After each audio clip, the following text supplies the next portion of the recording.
Hát én ezt nem tudom megérteni. Mondd meg, hogy mikor mentek el. Tegnap éjjel hasahoztuk őket. Hajnali 3-kor ágyba dugtuk őket, mert olyan résegek voltak, hogy alig álltak a lábuk. Hát igen.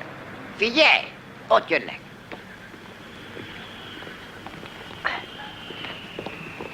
Jó napot, uraim! Jó napot, uraim! A másnaposságnak semmi nyoma. Kipihenték magukat, uraim? Az meg micsoda? A kocsijuk, uraim, azokkal a módosításokkal, amiket önök óhajtottak.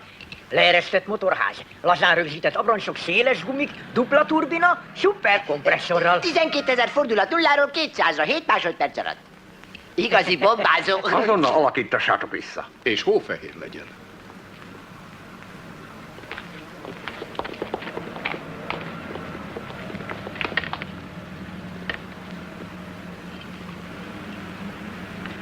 Mit akarsz, felmondasz? Nem, uram. Akkor gyerünk. Azonnal, uram.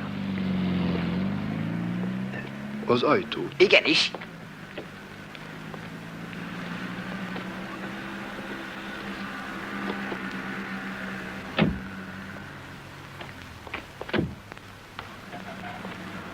A villába megyünk, uraim? Nem.